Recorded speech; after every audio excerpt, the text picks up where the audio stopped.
What do we do in a bicycle service?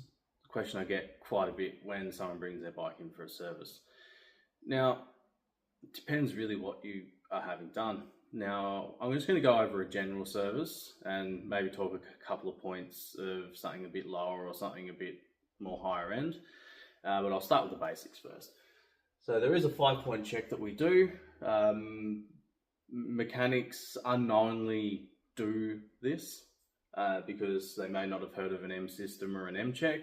I first heard it as M system, which is basically following the bike as an M. Some mechanics will follow, or the ones that I've worked with have started at the front wheel and then they'll work their way up to handlebars, crank, seat, rear wheel. I do it the other way around because you want to identify problems as soon as possible to talk to the customer. And the reason I do the rear wheel is because there is more problems going on usually in the rear wheel than anywhere else on the bike. That's not always the case, but in my experience, it seems to be that way, and this always works for me. Now, I'll start at the rear wheel. I'm going to check the derailleur system, make sure the chain's running smoothly in there. I'll check to see if there's any bent links in the chain. I'll generally do both of those when I'm here and here, but first point of contact is the rear wheel.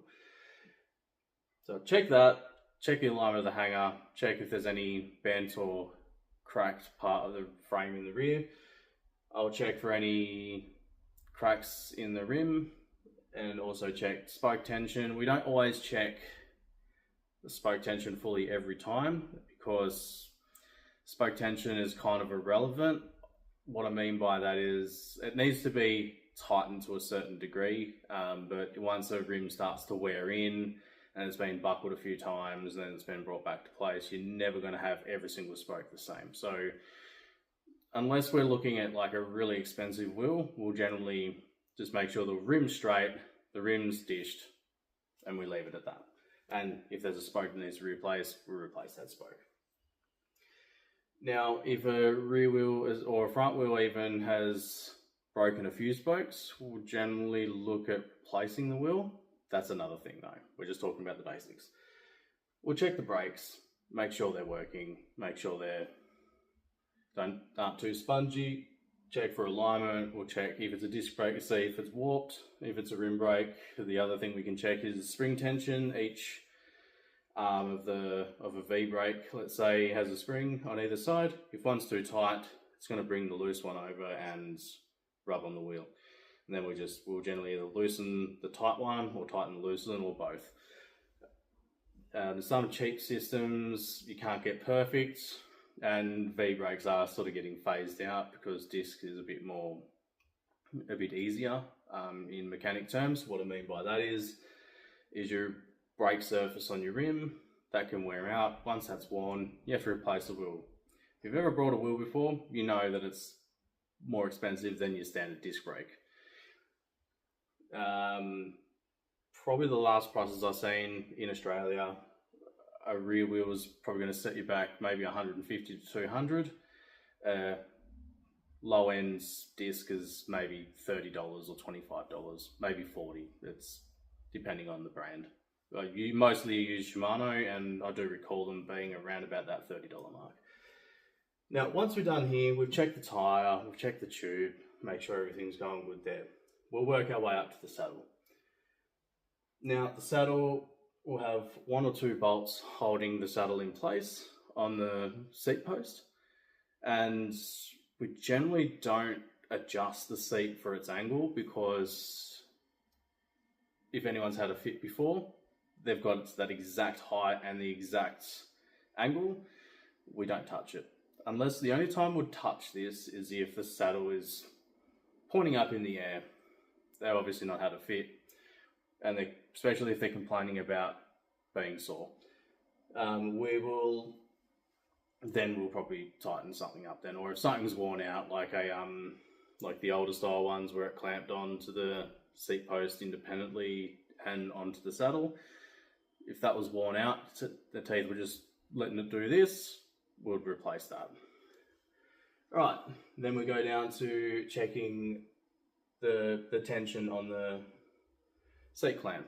we'll check for the torque setting and torque to spec, same as the bolts up here. And torque spec is basically almost everything, particularly on higher end bikes and especially carbon. Once we've gone there, we'll head down to the cranks. Now we'll check things like bottom bracket, or standard terminology is the bearings in the frame.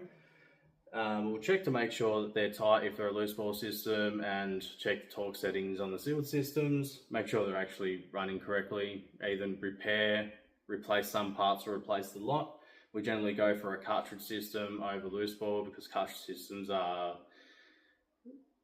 much easier to replace and longevity is probably a bit better than what it compared to the loose ball system, especially the ones we have today. The ones we had earlier, fair few years ago, were a little bit more bomb proof, but nowadays they're a little bit different. We'll check the chain wheel, make sure that's not warped, make sure the cranks are tightened onto the spindle, and we'll make sure the pedals are tightened as well. We'll also check if the pedals are broken in any shape or form. Also, if there's a derailleur system, we'll also be checking the alignment of that and making sure it's shifting into the 2 or 3 chain wheels that are on the bike. If it's a 1x system, we don't have to worry about this. Next, we'll head up to the handlebars. We'll check all the componentry on there. Now, we generally check to see if levers are tight, and all the stem into the forks, bars under the stem, make sure the handlebars are in the correct position, make sure the grips aren't slipping, check all that sort of stuff. When we're checking the gears and the brakes though, say if I'm checking the rear brake here, I'll use the components up here. I won't be checking brake function up here, I'll be checking it while I'm down here or down here, and the same as the gears as well. This is more just everything being tight and anything that's broken perhaps. And also I might add that when we're doing all the gears and the brakes, we're checking cables, make sure there's no problems there. Now, and also here we'll be doing headset, checking headset bearings, making sure they're tight so they're not loose. Looses can be a big problem. Riding loose will wear the frame out or wear the bearings out or both, and can be pretty detrimental, as if things go in the front end, you're over the handlebars, you hurt. It's going to hurt most of the time. Some people get lucky. Once we finish there, we'll go down to the front wheel, and we'll do everything we do at the rear for the wheel, and like spoke replacement if need be, truing of the wheel, checking the tyre, checking the brakes, going through all that. Once we've done that, then we'll take it for a test ride, determine if there's any problems, because the problem up on the stand might not be imminent, you might not know that there's a problem. Take it for a test ride, completely different story. So always test ride where after servicing, because you're going to find problems that you won't find up here. You might not find any problems at all, and you might have done a good job in the first time round, but I can tell you that is definitely not the case most of the time. Now, there is a few other factors I want to point out. Suspension. There's a lot more going on here. I'll usually add one piece to the puzzle to the M system for rear suspension. Front suspension I usually work with the wheel, but there's not a lot going on suspension wise at the front because it's just a telescopic fork. Everything's the same except for that. The only time you're really playing with that sort of thing is if you're doing a fork service, and that's another section of servicing altogether. You may do the service on the air can service on the lower leg in a store if you're doing a major service. Major service is usually every 2 years. Some people do it every year, some people do it every 5 years. It depends on the usage of the bike, but 2 years is kind of the median. That's all I've really got for you. A basic service, something that's very basic. We're probably not going to true the wheels unless it's obvious. We don't generally check the cranks too much. We'll check for tightness and all that stuff, but we're not going to do a full service on the bottom bracket. The bottom bracket service is probably going to happen in a major service, and same as your hubs. Like your hub bearings, we generally won't touch those. We may tighten, if it's a loose ball system, we may tighten the cones if there's a bit of wobble.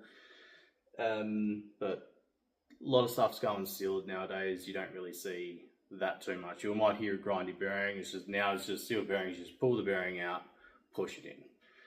But making sure you're doing it at the right time. If you leave it too early, you're wasting money. If you take too long and wait too long, then the bearing gets seized in the wheel, and the inner bearing might come out, but the outer bearing is probably not.